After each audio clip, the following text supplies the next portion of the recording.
ভগবানকে দেখেছেন অমনি গান্ধারী আঙুলটা তুলে বলে উঠল, তুমি সেই কৃষ্ণ, তুমি সেই কৃষ্ণ যে আমাকে মা বলে ডাকবার মতো কাউকে রাখলে না। তুমি সেই কৃষ্ণ যে আমার বংশে বাতি দেওয়ার জন্য কাউকে রাখলে না। তুমি সেই কৃষ্ণ যে আমার বংশকে ধ্বংস করে দিয়েছো। তাই কৃষ্ণ রে, আজ এই সন্তানহারা জননী গান্ধারী আমি তোমাকে অভিশাপ দিচ্ছি। হ্যাঁ হ্যাঁ হ্যাঁ, আমি তোমাকে অভিশাপ দিচ্ছি। আমার বংশে যেমন তুমি বাতি দিতে কাউকে রাখলে না, একদিন আমার মতো তোমার বংশ ধ্বংস হয়ে যাবে। একদিন আমার মতো তোমার বংশ ধ্বংস হয়ে যাবে। এ কথা যেই বলেছেন, ভগবান একটু মিষ্টি হেসে বললেন, মা তোমার অভিশাপ আমি মাথায় তুলে নিলাম। তোমার অভিশাপ আমি মাথায় তুলে নিলাম। আমি কথা দিচ্ছি আমার বংশ ধ্বংস হবে, কিন্তু হেই মা গান্ধারী, তোমার একটাও ছেলেকে আমি মারিনি মা। তোমার একটাও ছেলেকে আমি মারিনি, মেরেছে তাদের কর্ম। তুমি মনে করে দেখো, যেদিন কুরুক্ষেত্রে যুদ্ধ শুরু হবে সেদিন তোমার ছেলে দুর্যোধন তোমাকে প্রণাম করতে এসেছিল। আর তোমাকে প্রণাম করতে এসে বললেন, মা আমি কুরুক্ষেত্রে যুদ্ধে যাচ্ছি, তুমি আমাকে আশীর্বাদ করো আমি যেন যুদ্ধে জয়লাভ করতে পারি। সেদিন তুমি মা গান্ধারী কি বলেছিলে? বললে, বাবা দুর্যোধন, যে যুদ্ধ করতে তুই যাচ্ছিস এ যুদ্ধ হচ্ছে ধর্মযুদ্ধ। এ কার্গিল যুদ্ধ নয়, এ পানিপথের যুদ্ধ নয়, এ ভারত পাকিস্তান যুদ্ধ নয়, এটা ভারত চীনের যুদ্ধ নয়। এই যুদ্ধের নাম হচ্ছে ধর্মযুদ্ধ। আর এই ধর্মযুদ্ধে তুই হারবি না তুই জিতবি আমি বলতে পারবো না বাবা। তবে হ্যাঁ, আমি তোর মা, তুই আমার ছেলে, এই তোর মাথায় হাত রেখে আশীর্বাদ করে বলছি, ধর্মপক্ষের হবে জয়, যে পক্ষে শ্রীকৃষ্ণ রয়। ধর্মপক্ষের হবে জয়, যে পক্ষে শ্রীকৃষ্ণ রয়। এটা 18 দিন আগে তুমি তোমার ছেলে দুর্যোধনকে বললে, আর আজকে তুমি আমাকে দাঁড়িয়ে অভিশাপ দিচ্ছ। তোমার অভিশাপ আমি মাথায় তুলে নিলাম। আমার যদু বংশ ধ্বংস হয়ে যাবে আমি কথা দিয়ে যাচ্ছি। এই বলে ভগবান হাঁটতে হাঁটতে রাস্তা দিয়ে বেরিয়ে যাচ্ছে। ছিন লিও মেরো भोला समन राधा रमन प्यारे राधा रमन, छीन लियो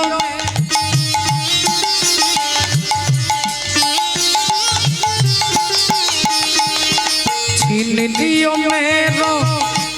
लियो मेरो भोला समन राधा रमन प्यारे राधा रमन।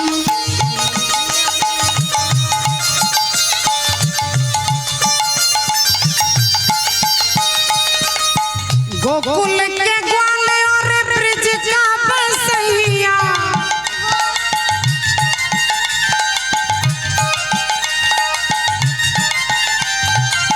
सखियों का मोहन और माँ का कन्हैया, भक्तों का जीवन और निर्धन का धन, भक्तों का जीवन और निर्धन का धन, राधा रमन प्यारे राधा रमन, राधा रमन अरे छीन लियो मेरो भोला समन, राधा भोला समन, राधा रमन प्यारे राधा रमन, राधा रमन मेरो राधा रमन, राधा रमन मेरो राधा रमन। ভগবান এদিক থেকে আসছে আর অর্জুন আসছে আজকে ভগবানের সঙ্গে দেখা করবার জন্য। সারাদিন কৃষ্ণকে দেখেনি, তাই অর্জুন আসছে এদিকে ভগবানের সঙ্গে দেখা করবে বলে। আর ভগবান মা গান্ধারীর অভিশাপ মাথায় নিয়ে আসছেন এদিক থেকে। এখন চলিতে চলিতে পথে ওগো হা গোবিন্দ বলি ডাকে, আহা চলে যাহা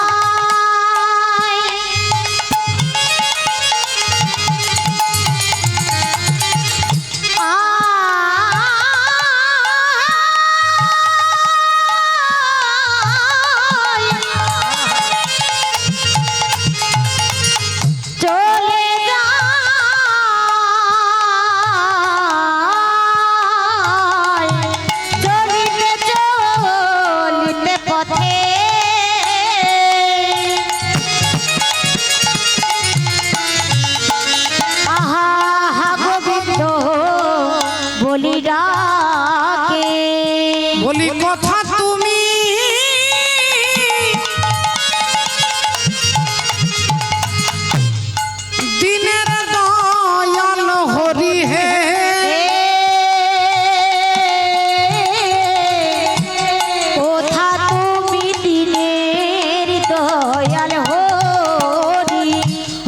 কোথা তুমি আহা দিনের দয়ামল হরি হে কোথা তুমি দিনের দয়াল হরি বলি হেন কানে অর্জুন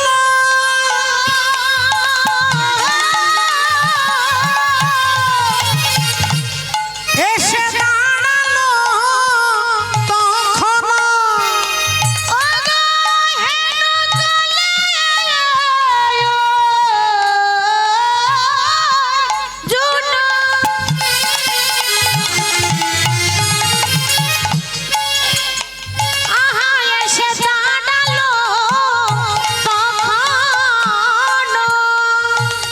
অর্জুন এসে ভগবানের মুখোমুখি দাঁড়িয়ে ভগবানের দিকে তাকিয়ে বলছে বলো বলো তোমার কি হয়েছে বলো বলো তোমার কি হয়েছে বলো বলো তোমার কি হয়েছে বলো বলো তোমার কি হয়েছে ওগো খুলে বলো আমার কাছে বলো বলো তোমার কি হয়েছে খুলে বলো আমার কাছে বলো তোমার কি হয়েছে খুলে বলো আমার কাছে বলো তোমার কি হয়েছে খুলে বলো আমার কাছে বলো বলো তোমার কি হয়েছে ওগো হেন কালে অর্জুন এসে দাঁড়ায় আহাই হেন কালে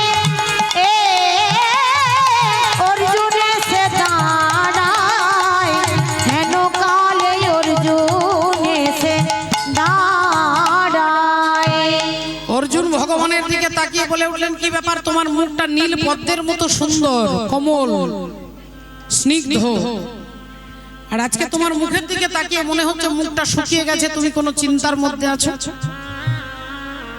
লীলাময় ভগবান শ্রী হরি অর্জুনকে বললেন না না তেমন কিছু নয় আসলে তোমার জেঠিমা আমাকে অভিশাপ দিয়েছে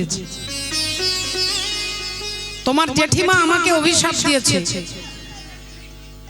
আর তোমার জেঠিমা হচ্ছে গান্ধারী সেই মা গান্ধারী আমাকে অভিশাপ দিয়েছে কি অভিশাপ বলে আমার বংশ নাকি ধ্বংস হয়ে যাবে ধ্বংস হয়ে যাবে আমার বংশ নাকি ধ্বংস হয়ে যাবে আমাকে অভিশাপ দিয়েছে যেই এ কথা ভগবান কৃষ্ণচন্দ্র বলেছেন অর্জুন অমনি হেসে ফেলেছে অর্জুন অমনি হেসে ফেলেছে আর অর্জুন যেই হাসলেন ভগবান বললেন তুমি হাসলে কেন তোমার জেঠিমা আমাকে অভিশাপ দিল আর তুমি হাসছো অর্জুন বললেন কৃষ্ণ কিছু মনে করো না একদিন আমাকেও অভিশাপ দিয়েছিলেন মা গঙ্গা দেবী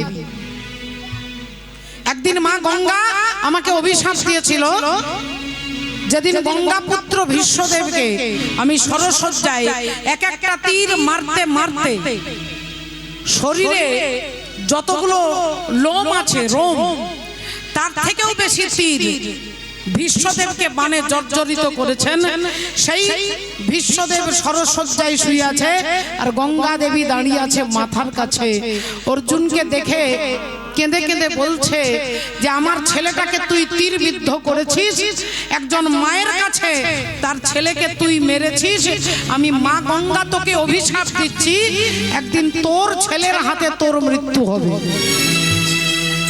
একদিন তোর ছেলের হাতে তুই মরবি এবার বলো তো কৃষ্ণ বলো তো মা গঙ্গা যে আমাকে অভিশাপ দিল আমি নাকি ছেলের হাতে মরবো তা আমার ছেলে কি কেউ আছে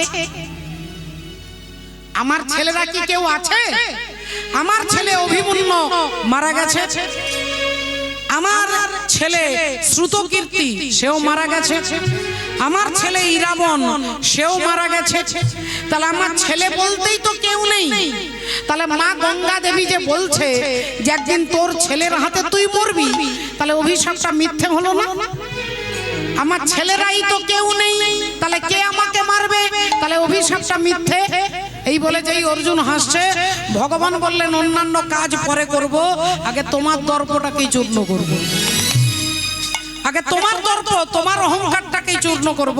তাই ভগবান কিচ্ছু বললেন না, একটু মিষ্টি হেসে বললেন ওসব কথা বাদ দাও অর্জুন, ওসব কথা বাদ দাও।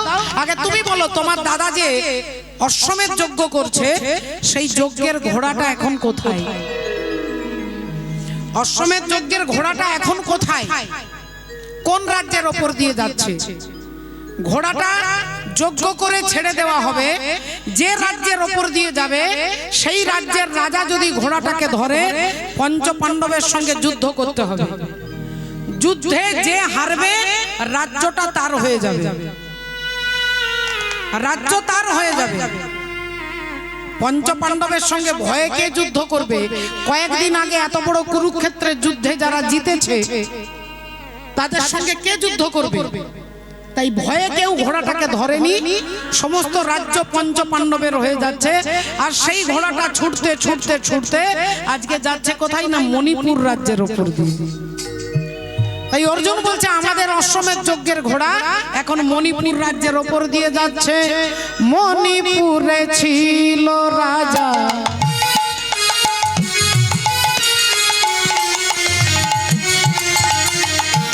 মণিপুরে ছিল রাজা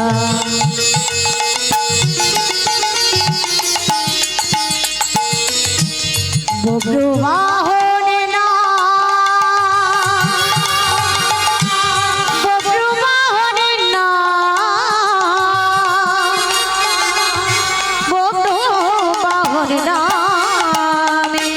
মণিপুরে ছিল রাজা বব্রুবাহন না, বব্রুবাহন না, অগ বব্রুবাহন না। মণিপুরে ছিল রাজা বব্রুবাহন না, বব্রুবাহন নামে, বব্রুবাহন নামে। আর ধরে মে করে মে ছিল মতি রাজা অতি গুণবান, অতি গুণবান। আহা ধর্মে কর্মে ছিল মতি অতি গুণবান, অতি গুণবান। হে মণিপুরে ছিল রাজা বব্রুবাহন না, বব্রুবাহন না, বব্রুবাহন না।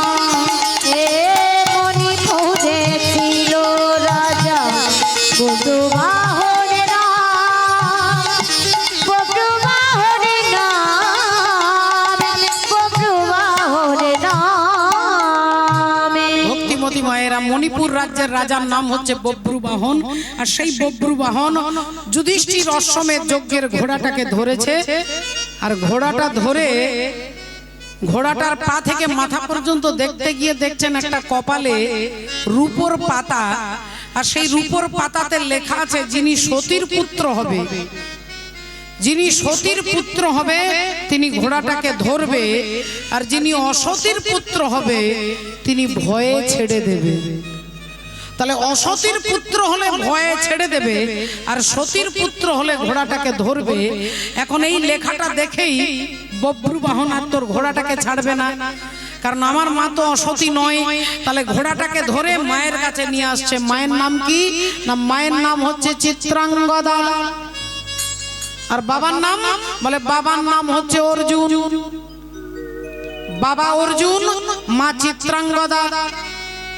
কিন্তু ছেলে বাবাকে জানে না, ছেলে জানে না আমার বাবাকে, আর বাবাও জানে না আমার ছেলেকে। অর্থাৎ অর্জুন বব্রুবাহনকে জানে না, আর বব্রুবাহন অর্জুনকে চেনে না যে আমার বাবা। আপনারা বলবেন এটা উদ্ভট কি করে হয়? একটা ছেলে তার বাবাকে চিনবে না, একটা বাবা তার ছেলেকে জানবে না। বলে বাবা ঠাকুর, এর পেছনে একটা কারণ আছে, ইতিহাস আছে। এর তত্ত্ব জানতে গেলে যেতে হবে যেদিন ধ্রুপদ রাজার কন্যা দ্রৌপদীকে অর্জুন বিবাহ করলেন। ধ্রুপদ রাজা বিবাহ করলেন, বিবাহ দেবে তার মেয়েকে দ্রৌপদীকে। কিন্তু কার সঙ্গে বিয়ে দেবে না? যিনি ওপরে একটা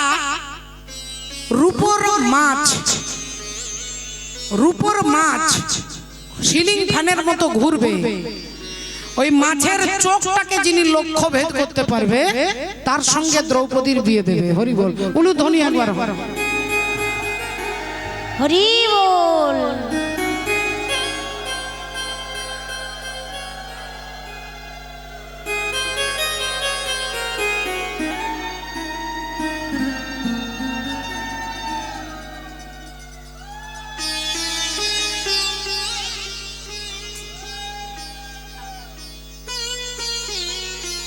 জয় রাধে, জয় রাধে, ভক্তিমতী মায়েরা। তাহলে মাছের চোখটা গোল গোল করে ঘুরবে, সেই চোখটাকে যিনি লক্ষ্য ভেদ করতে পারবে তার সঙ্গে দ্রৌপদীর বিয়ে হবে। এখন কত এলো আর কত চলে গেল, কত রাজা মহারাজা, কেউ মাছের লেজটাকে মারছে, কেউ পিঠে মারছে, কেউ পেটে মারছে, কেউ কানে মারছে, কিন্তু চোখটাকে কেউ সরাসরি লক্ষ্য ভেদ করতে পারছে না। কেন না, লক্ষ্য মানুষের লক্ষ্য রকমের। আমাদের লক্ষ্য কখনো ঘর, কখনো বাড়ি, কখনো ছেলে, কখনো জামাই, কখনো দোকান, কখনো বাজার, কখনো সুখ। এই যে লক্ষ্য রকমের লক্ষ্য। শিশুর নেহারি লক্ষ্য মাতৃস্তনপানে, আর মাতালের স্থির লক্ষ্য মদিরা সন্ধানে। সতী খুঁজে পুঁজিবারে পতির চরণ, কুলোটার লক্ষ্য হরে কিসে পরমন। বাঁদরের লক্ষ্য শুধু ফলের বাগান, শুকুনির লক্ষ্য দূর ভাগাড়ের সন্ধান। শৃগালের লক্ষ্য মৃতদেহ লয়ে টানাটানি, আর নিন্দুকের লক্ষ্য শুধু পরনিন্দা গ্লানি। জ্ঞানীর লক্ষ্য শুধু তর্ক উপার্জন, আর ভক্তের লক্ষ্য শুধু শ্রীহরির চরণ। হরি বল। তাহলে ভক্তের লক্ষ্য হচ্ছে ভগবানের চরণ। সেই অর্জুন কি করলো না, লক্ষ্য ভেদ করে দ্রৌপদীকে বিয়ে করে নিয়ে আসছে। এখন দ্রৌপদীকে বিয়ে করে অর্জুন নিয়ে আসছে, এদিকে কুন্তী দেবী তিনি রান্নার জন্য মশলা বাটতে বসেছে। বাবা রান্নার জন্য মশলা বাটতে বসেছে, এদিকে অর্জুন পেছন থেকে বলে উঠলো, মা এই দেখো মা, আজকে ভিক্ষায় কি এনেছি দেখো। আর যেই বলেছে দেখো, অমনি কুন্তী দেবী না দেখে না জেনে না মাথাটা ঘুরিয়ে বললেন, ওরে বাবা যা এনেছিস, আজকে আমার শরীরটা ভালো নেই, আমাকে বাদ দিয়ে তোরা 5 জনে মিলে সমান ভাগে ভাগ করে নে। অর্জুন বললেন, মা একটাবার দেখো মা, একটাবার দেখো কি এনেছি। আরে বাবা বললাম তো দেখবার সময় নেই, যা এনেছিস 5 জনে মিলে ভাগ করে নে। অর্জুন আঙ্গুল দিয়ে গুনে দেখাচ্ছে, 2 বার হলো, এবার 3 বার বলবো, মা একবার ভালো করে দেখো, দেখো মা কি এনেছি, কি দেখাতে চাইছি। আরে বাবা দেখবো না, দেখবো না, দেখবো না, যা এনেছিস 5 জনে মিলে সমান ভাগে ভাগ করে নে, কেউ কম নিবি না, কেউ বেশি নিবি না। এই যেই বলেছে অর্জুন অমনি দ্রৌপদীকে বলছে, দ্রৌপদী আজ থেকে তুমি একা আমার স্ত্রী নও, আজ থেকে আমাদের 5 জনের স্ত্রী তুমি। যেই এ কথা বলেছে 5 জনের স্ত্রী, দ্রৌপদী তো চুপ করে আছে।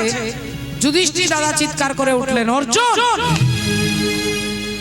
কি বলছিস ভাই? একটা নারীর কখনো 5টা স্বামী হতে পারে? কি বলছিস তুই পাগলের মতো? অর্জুন বললেন, দাদা আমি তো বলিনি, মা বলেছে যা এনেছিস 5 জনে মিলে ভাগ করে। যুধিষ্ঠির দাদা বললেন, আরে বাবা মা না দেখে না জেনে না বুঝে বলেছে। অর্জুন বললেন, দাদা একবার বললে হতো, 2 বার বললে হতো, 3 বার বলেছে, ত্রিসত্য করেছে, তাই মা যখন বলেছে দ্রৌপদী 5 জনের স্ত্রী হবে। যুধিষ্ঠির বললেন এটা হতে পারে না, অর্জুন বললেন এটাই হবে, এটাই হবে, এটাই হবে। 2 জনের মধ্যে তর্ক হচ্ছে, যুধিষ্ঠির বলে হতে পারে না, অর্জুন বলে হতেই হবে। আর এমন সময় 2 ভাইয়ের মাঝখানে কে এসে দাঁড়িয়েছে? অন্তর্যামী শ্রী গোবিন্দ অন্তরে জানিয়া, অন্তর্যামী শ্রী গোবিন্দ অন্তরে জানিয়া, অন্তর্যামী শ্রী গোবিন্দ অন্তরে জানিয়া। যুধিষ্ঠির সম্মুখেতে দাঁড়ালো আসিয়া, যুধিষ্ঠির সম্মুখেতে দাঁড়ালো আসিয়া, যুধিষ্ঠির সম্মুখেতে দাঁড়ালো আসিয়া। আরে আরে আরে যুধিষ্ঠির দাদা কি হলো, চিৎকার হচ্ছে কেন? যুধিষ্ঠির দাদা বলছে, কৃষ্ণ দেখো না। অর্জুন বলছে দ্রৌপদী 5 জনের স্ত্রী হবে, এটা কি হতে পারে? তুমি বলো কৃষ্ণ, এটা কি কখনো হয়? ভগবান বললেন, কি ব্যাপার অর্জুন? অর্জুন বললেন, কৃষ্ণ দেখো আমি বিবাহ করে এনেছি, মাকে বলতেই মা বললেন যা এনেছিস 5 জনে মিলে ভাগ করে নে। 3 বার বলেছে, তাই বলেছি দ্রৌপদী আমাদের 5 জনের স্ত্রী হবে। যুধিষ্ঠির বললেন কৃষ্ণ তুমি ওকে বোঝাও, এটা কি হতে পারে? আর অর্জুন বলছে কৃষ্ণ তুমি বলো, তুমি আজকে যা বলবে তাই হবে। বলো আজকে কি করব? তুমি যা বলবে তাই হবে। সঙ্গে সঙ্গে ভগবান চোখ বন্ধ করে নিলেন, আর চোখ বন্ধ করে বেশ কিছুক্ষণ স্থির থেকে বললেন অর্জুন যা বলেছে তাই হবে। আজ থেকে দ্রৌপদী তোমাদের 5 জনের স্ত্রী হবে। বলে এটা কি করে হয়?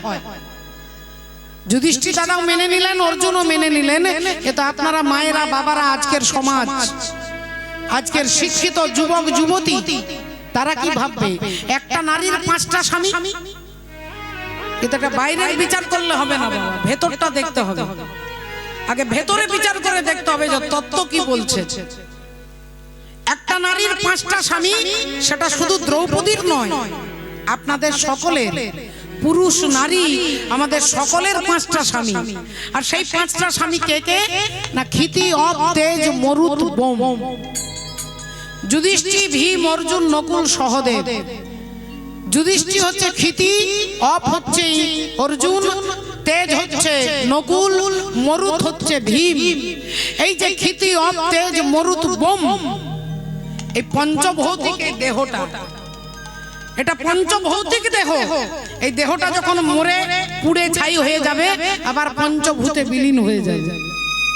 তাহলে পঞ্চভৌতিক দেহটা আমাদের সকলের স্বামী। আমরা সবাই দেহটাকেই, দেহটার জন্যই পরিশ্রম করি, দেহটার জন্যই খাবার খাই, দেহটাকে ভালো রাখবার জন্য ডাক্তারের কাছে যাই। তাহলে এই দেহটাকে আমরা স্বামী মনে করেছি। ওগো বিন্দু রূপে ছিলে তুমি পিতার মস্তকে, পিতার মস্তকে আর কামাবেশে প্রবেশ করেছো এই মাতৃ জঠরেতে, মাতৃ জঠরেতে সেথায় রজে আর বীর্যে মিশে একটা শ্যাওলাকারে নিরাকারে আকার ধরেছো। আরে সেই না দেশের কথা রে মন ভুলে গিয়েছো, এ দেহের হিসাব দেয়।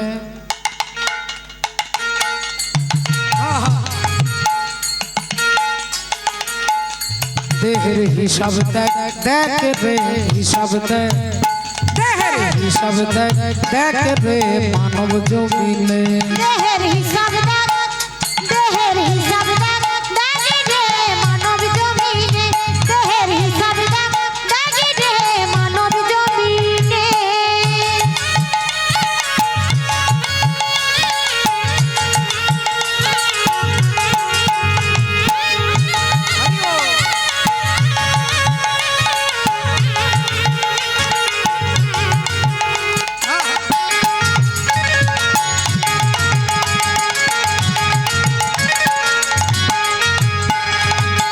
গড়েছে 3 কারিগর, গড়েছে 3 কারিগরে, গড়েছে 3 কারিগর, এই 3 কারিগরে 3টে ইঞ্জিনিয়ার মিলে এই দেহটাকে তৈরি করেছে। 3 জন ইঞ্জিনিয়ার। কে কে? গড়েছে 3 কারিগর, মা বাবা ঈশ্বর, মা বাবা ঈশ্বর, মা বাবা ঈশ্বর, মা বাবা ঈশ্বর, মা বাবা ঈশ্বর। গড়েছে 3 কারিগর মিলে শহর টানা দিয়ে 3 গুণে। দেহের হিসাব দেখ, দেখ রে মানব জমিনে। দেহের হিসাব দেখ, দেখ রে মানব জমিনে।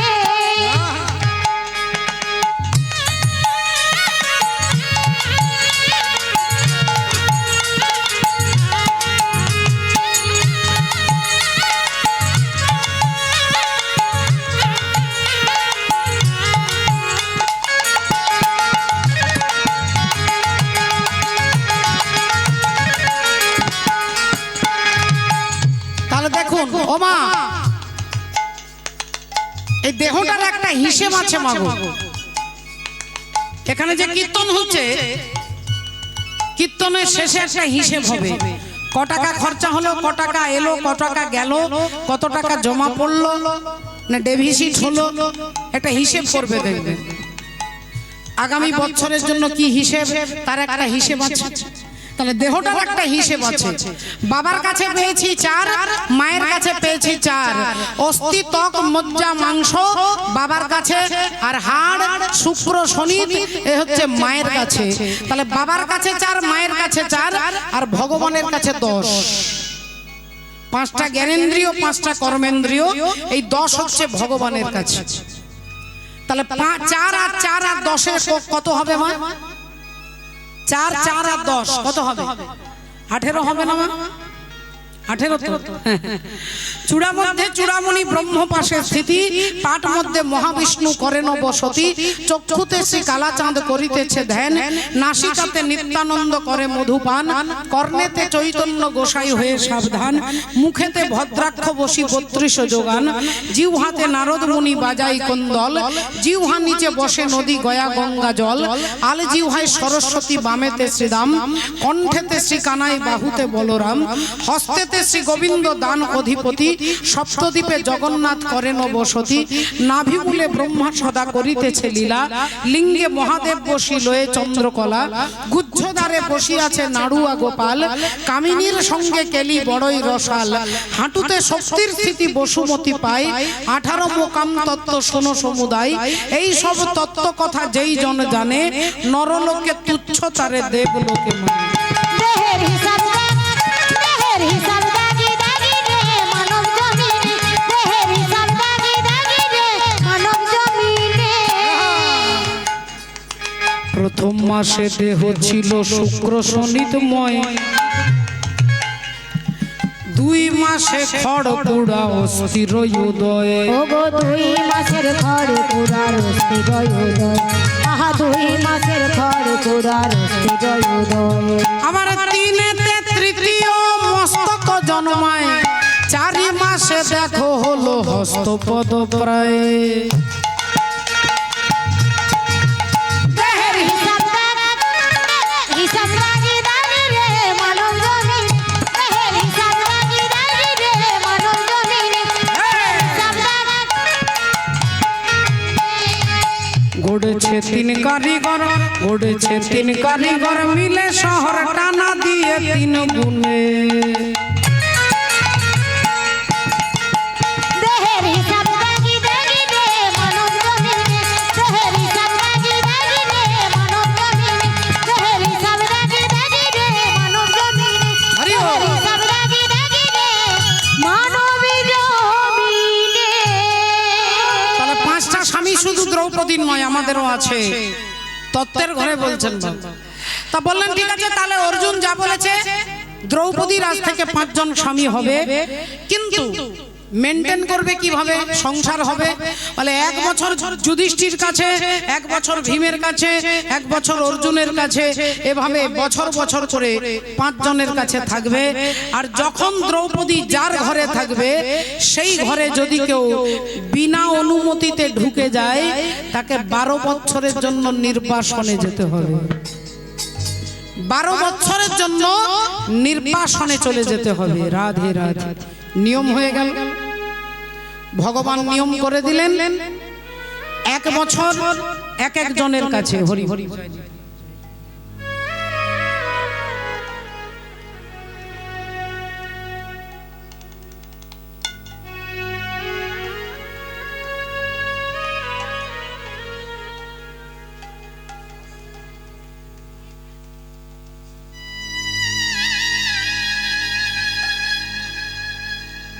জয় রাধে। শ্রী গুরু নিতাই গৌর কৃষ্ণর প্রেমানন্দে হরি বল। হরি বল। রাধে রাধে। শ্রদ্ধেয় বাবা ঠাকুর, ভক্তিমতী মায়েরা, তাহলে মনে রাখবেন মা, 1 বছর যুধিষ্ঠির, 1 বছর ভীম, 1 বছর অর্জুন, এভাবে থাকবে। কিন্তু দ্রৌপদী যখন যার ঘরে থাকবে, সেই ঘরে যদি কেউ বিনা অনুমতিতে ঢুকে যায়, তাকে 12 বছরের জন্য নির্বাসনে যেতে হবে। এখন নিয়মটা সবাই জেনে নিলেন, সবাই মুখস্থ করে নিলেন, সবাই মেনে নিলেন। এভাবে সময় চলতে চলতে, দিন চলতে চলতে, একদিন ঘটনা চক্রে কি হলো, একদিন দ্রৌপদী যুধিষ্ঠির চরণ সেবা করছে দুপুর বেলায়। সেবা করে যুধিষ্ঠির বিশ্রাম করছেন, দ্রৌপদী চরণ সেবা করছেন, আর অর্জুন মাঠে দাঁড়িয়ে আছে বাগানে। এমন সময় এক ব্রাহ্মণ চিৎকার করতে করতে আসছে, বাঁচাও!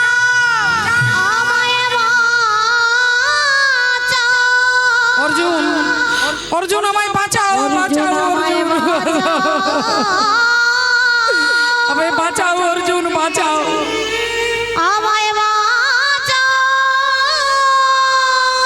চমকে উঠলেন অর্জুন, কি হয়েছে হে বেদজ্ঞ ব্রাহ্মণ, কি হয়েছে আপনার? আমাকে বলুন, আমাকে বলুন কি হয়েছে।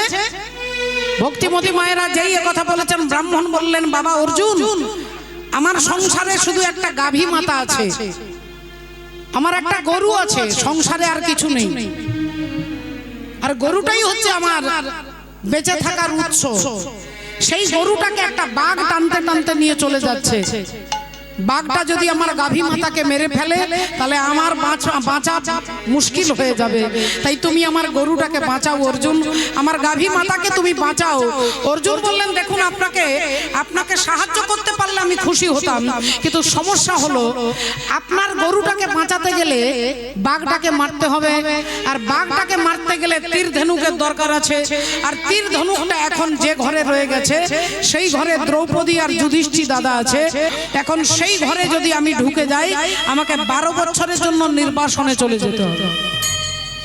অর্জুন বললেন, তাহলে তুমি তোমার স্বার্থের জন্য, ব্রাহ্মণ বলছে তুমি তোমার স্বার্থের জন্য তুমি আমাকে বাঁচাবে না, আমার গরুটা তাহলে মরে যায়, তোমাকে 12 বছরের নির্বাসনে যেতে হবে, তার জন্য তুমি আমার গাভী মাতাকে বাঁচাবে না, তাহলে তুমি ক্ষত্রিয় কেমন ক্ষত্রিয়? ক্ষত্রিয়ের ধর্মই হচ্ছে সর্জং তেজর ধীতির দাক্ষং যুদ্ধে চাপ্য পলায়নম দানবিশ্চর ভাবশ্চ ক্ষাত্রং ধর্ম স্বভাবজং। ক্ষত্রিয়ের ধর্মই হচ্ছে অনাশ্রয়কে আশ্রয় দেওয়া, কোন অসহায় ব্যক্তিকে সাহায্য করা। তাহলে তুমি আমাকে সাহায্য করবে না কেন? অর্জুন বললেন, আপনি দাঁড়ান, আমি খুব ভুল করছিলাম, আপনি একটু দাঁড়ান। ব্রাহ্মণকে দাঁড় করিয়ে দিয়ে অর্জুন ঢুকলেন সেই ঘরে, যেই ঘরে দাদা যুধিষ্ঠির আর দ্রৌপদী বসে আছে। অর্জুন সেই ঘরে ঢুকে গান্ডীব ধনুকটাকে নিয়ে আর বাঘটাকে হত্যা করে গাভী মাতাকে ব্রাহ্মণকে ফিরিয়ে দিলেন। ব্রাহ্মণকে ফিরিয়ে দিলেন। ব্রাহ্মণ অর্জুনের মাথায় হাত রেখে আশীর্বাদ করে গাভী মাতাকে নিয়ে চলে গেলেন। কিন্তু এবার অর্জুন কি করবেন দেখুন, অর্জুন কি করবেন আপনারা দেখুন, লক্ষ্য করে। অর্জুন হাত জোড় করে যুধিষ্ঠির দাদার কাছে দাঁড়িয়েছে, দাদা গো আমি চলে যাই, আমি চলে যাই, আমি চলে যাই।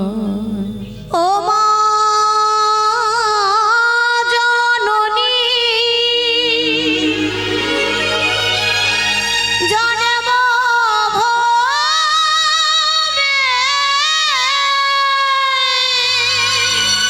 দাও গো বিদায়, আমি চলে যাই, আমি চলে যাই।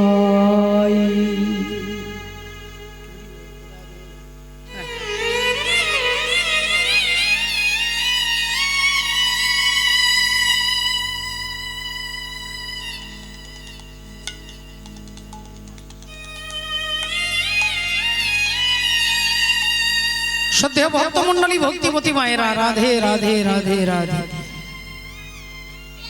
বাবা ঠাকুর, শ্রদ্ধেয় বাবা ঠাকুর জেঠামশাই প্রশ্ন করে গেলেন, দ্রৌপদীর 5টা স্বামী কেন হলো? এর দুটো কারণ আছে বাবা। এক হচ্ছে মা দ্রৌপদী, তিনি যখন বেদবতী ছিলেন, সেই বেদবতী তিনি স্নান করতে যাচ্ছেন সখীদের সঙ্গে। বেদবতী সখীদের সঙ্গে স্নান করতে যাচ্ছেন, এমন সময় সবাই কি করেছে, কেউ জলে আছে, কেউ ওপরে আছে, কেউ সাঁতার কাটছে, কেউ জলে নেমে ডুব দিচ্ছে। বেদবতী স্নান হয়ে গেছে, তিনি উঠে এসে শুকনো কাপড় পরেছে। এমন সময় দেখছে একটা গাভী মায়ের পেছনে, গাভী মাতার পেছনে 5টা ষাঁড় ছুটছে। এখন আপনারা বুঝতেই পাচ্ছেন গঠনগত ভাবে, নিয়মগত ভাবে, এটাই যেহেতু নিয়ম, গাভী মাতার পেছনে ষাঁড়গুলো ছুটছে। আর এই দৃশ্যটা দেখে বেদবতী খুব খিলখিল করে হাসছে। হাসছেন উদ্দেশ্যটা কি না, একটা গাভী পেছনে 5টা ষাঁড় ছুটছে, এটা একটু তুচ্ছ জ্ঞান করে বেদবতী যেই হাসলেন, অমনি গাভী মাতা বললেন যে তুমি যে অন্যায়টা ভুলটা করলে মা, আমরা জাতিতে পশু জাতি, এটা আমাদের নিয়ম, এটা আমাদের রীতিনীতি, তাই আমাকে দেখে তুমি হাসলে আমি অভিশাপ দিচ্ছি, একদিন তুমি যখন দাপর যুগে তুমি অগ্নি থেকে উৎপন্ন হবে, তোমার নাম হবে যাজ্ঞসেনী, তোমার নাম হবে দ্রৌপদী। আজকে আমার পেছনে 5টা ষাঁড় ছুটছে, তাই তুমি হাসছো, তোমাকেও একদিন জগতে হাসবে, তুমি হবে দ্রৌপদী আর তোমার 5টা স্বামী হবে। এটা একটা কারণ। আর একটা কারণ হচ্ছে বেদপতি যখন বাবা ভোলেনাথের শিব চতুর্দশীর দিনে বাবা ভোলেনাথের মাথায় জল ঢেলে প্রণাম করে বলছে যে আপনি আমাকে বর দেন, আপনি আমাকে বর দেন, আপনি আমাকে বর দেন, আপনি আমাকে বর দেন। এই 5 বার যেই বলেছে বর দেন, বর দেন, বর দেন, পতিং দেহি, পতিং দেহি, 5 বার যেই বলেছে বাবা ভোলেনাথ বললেন তথাস্তু। তুমি একবারে তোমার বিশ্বাস হয়নি, তুমি 5 বার বলেছো বলে তোমার 5টা স্বামী হবে। হরি বল। ভক্তিমতী মায়েরা, রাধে রাধে। তাহলে আজকে অর্জুন এসে দাঁড়ালেন যুধিষ্ঠির দাদার কাছে, দাঁড়িয়ে বললেন দাদা আমি চলে যাচ্ছি, দাদা আমি যে অন্যায় করেছি, আমি ওই ঘরে বিনা পারমিশনে ঢুকেছি, তাই নিয়ম অনুযায়ী আমাকে 12 বছরের জন্য নির্বাসনে চলে যেতে হবে। যুধিষ্ঠির দাদা বললেন ভাই তুই কোনো অন্যায় করিসনি, তুই কোনো ভুল করিসনি, কোনো অন্যায় করিসনি, তাই তুই যাস না ভাই, তুই যাস না, তোর কোনো ভুল নয়, তুই একজন ব্রাহ্মণকে সাহায্য করবার জন্য এই ঘরে ঢুকেছিস, তুই যাস না ভাই, যাস না। অর্জুন বললেন দাদা এটা নিয়ম, আর নিয়মটা করে দিয়েছেন নন্দের নন্দন ভগবান কৃষ্ণ, তাই এই নিয়ম তুমিও ভাঙতে পারবে না, আর নিয়ম আমিও ভাঙতে পারবো না। নিয়ম যারা তৈরি করে তারাই যদি নিয়ম পালন না করে তাহলে রাজ্য চলবে কি করে, দেশ চলবে কি করে, গোটা দেশটা চলবে কি করে? তাই আমি চললাম দাদা, তুমি আমাকে বিদায় দাও, বিদায় বিদায়। অর্জুন হাঁটতে হাঁটতে সবাইকে পরিত্যাগ করে নির্বাসনের পথে হাঁটতে হাঁটতে চলে যাচ্ছে। তিনি হাঁটতে হাঁটতে চলে যাচ্ছে, মুরারি মুকুন্দ জগদানন্দ নামের বরণে বরণে সুধা ঝরে। আহা মুরারি মুকুন্দ জগদানন্দ নামের বরণে বরণে সুধা ঝরে। মুরারি মুকুন্দ জগদানন্দ নামের বরণে বরণে সুধা ঝরে। আর মুরারি মুকুন্দ জগদানন্দ নামের বরণে বরণে সুধা ঝরে। ওগো দয়াল শিরোমণি করুণা রক্ষণী, দয়াল শিরোমণি করুণা রক্ষণী আছো বিশ্বময় চরাচরে। নামের বরণে বরণে সুধা ঝরে। আহা মুরারি মুকুন্দ জগদানন্দ নামের বরণে বরণে সুধা ঝরে।